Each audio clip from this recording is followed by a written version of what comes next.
All right, let's just dive right into this explainer. Today, we are conducting what I'd call a fascinating but honestly kind of haunting forensic investigation. We're going to look at exactly why these glowing gigawatt-scale monuments to artificial intelligence are suddenly, well, standing totally silent. Because the reality on the ground is looking remarkably different from the future we were promised. Picture this. We open on the eerie silence of an abandoned, half-excavated AI factory in the desert outside Abilene, Texas. You're looking at grated earth, idle cranes, and warning lights that just don't blink anymore. It is literally the tomb of an AI that never got to think. And this completely shatters that myth we've all been sold, right? The idea that the cloud is just this weightless, infinite digital ether scaling endlessly into the sky? No. As we venture into the rural outskirts of the American Midwest, the high deserts of Chile, or the plains of Alberta, the true monuments of this AI gold rush are defined by absolute silence. And guys, this is absolutely not an isolated incident. There is a staggering structural reckoning underway right now. As you can see, we are watching hyperscale project cancellations absolutely surge. We're talking a quadruple jump, from just 6 in 2024 to 25 in 2025. And get this, 21 of those happened in the final 6 months alone. We are looking at a $64 billion graveyard of stranded capital. $64 billion. So today, we're going inside the carcasses of this dream to figure out what actually caused this collapse. Let's explore the 3 hidden walls where this revolution is hitting the floor. Cause of death number 1, running out of electrons. So, for years, these tech giants operated under a very strict build-at-all-costs directive. But now, utility companies simply have no more power to sell. In Northern Virginia, which is the world's densest data center hub, by the way, capacity under construction recently fell by 29%, and that's with vacancy sitting at a historic 1%. The concrete is literally stopping. To put the sheer scale of this into perspective, back in early 2024, American Electric Power disclosed a pipeline of pending data center demand totaling 60 gigawatts. Now think about this. The entire installed grid capacity of the United Kingdom is about 76 gigawatts. A single utility company is being asked to absorb almost an entire nation's power system in a planning horizon of just 5 years. It's insane. And this leads us to what the industry calls the interconnection queue crisis. Here's the bottleneck. Tech companies can slap together a state-of-the-art server hall in just 18 months. But the electrical grid, that operates on decadal timelines. Across the US, waiting times to actually connect these massive facilities to the high-voltage transmission system have stretched to 3 to 5 years. In some regions, we're talking an average of over 4 years. That mismatch in timelines is just absolutely fatal to these projects. Which brings us to a really grim term, the stranded asset. If you don't have a guaranteed power contract, a firm agreement specifying exactly how much capacity you get and the exact delivery date, your newly built billion-dollar facility is completely useless. It instantly transforms from the bleeding edge of human technology into a stranded asset, literally rotting in the sun behind locked chain link fences. But let's say you're lucky and you actually secure those electrons. You then hit cause of death number 2. The transformer famine.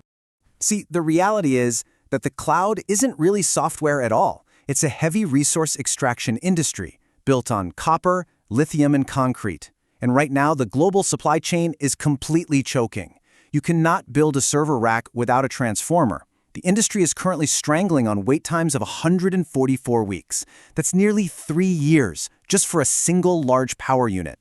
Switchgear backlogged up to 80 weeks. And since 2019, prices for this heavy electrical equipment have surged 77%. So you have these massive skeleton facilities just sitting there waiting for hardware that just isn't arriving.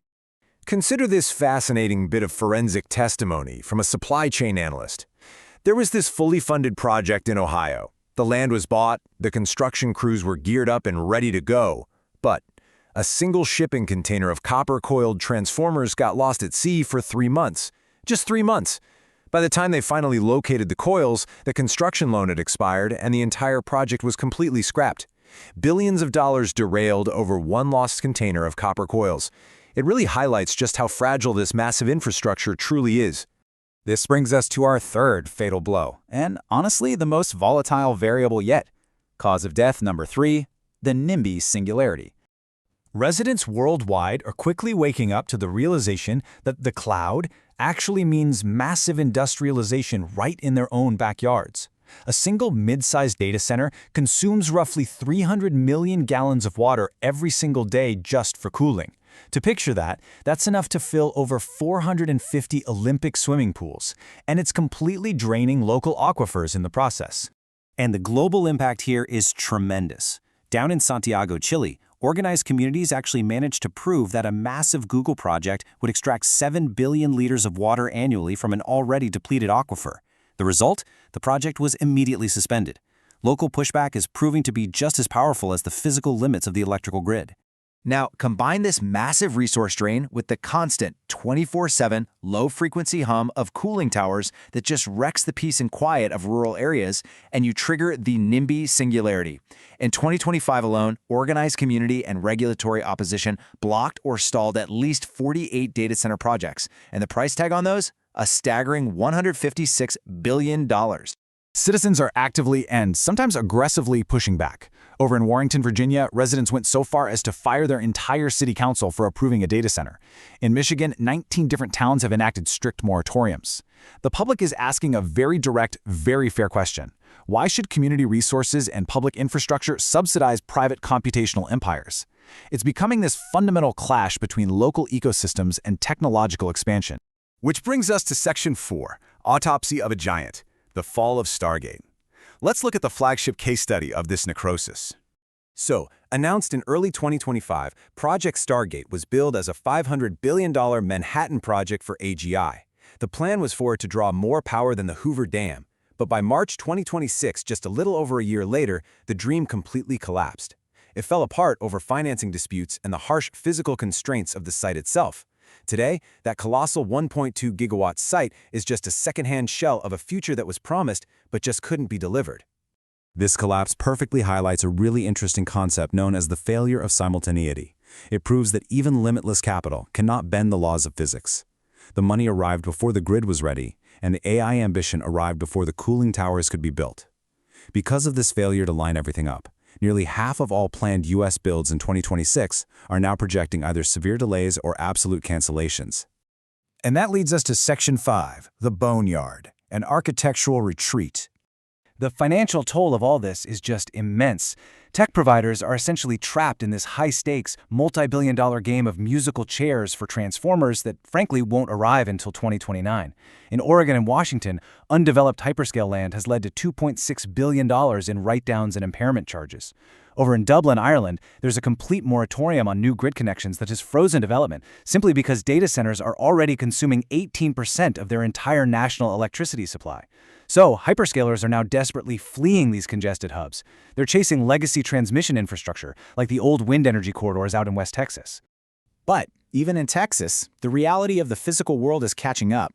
The power grid there is so fragile that authorities recently authorized operators to tap directly into data center backup generators just to prevent human blackouts during severe winter storms. I mean, think about that for a second. The multi-billion-dollar AI factory is no longer a priority for computing the future. In moments of crisis, it literally just becomes a backup battery for a failing civilization. So, what should you actually take away from all this? Well, the abandoned AI factory is this strange new category of industrial ruin. It's not a failure of software engineering. It is a fundamental failure of physics. And we want to leave you with this final, profound question. No matter how advanced our software becomes, is it still entirely subservient to the physical, resource-constrained planet it's built upon? The billions of dollars of unfinished silicon sitting behind locked fences, just waiting for electricity that may never come, well, it strongly suggests that the cloud is definitely not weightless. It is written directly into the landscape of our broken infrastructure. And that brings us to the end of today's explainer on the AI graveyard. Next time, we're going to follow the shadowy scrap markets of the copper wars, where the stolen wiring of these failed server farms is being sold off to the highest bidder. It's a truly fascinating look at the archaeology of the AI overbuild.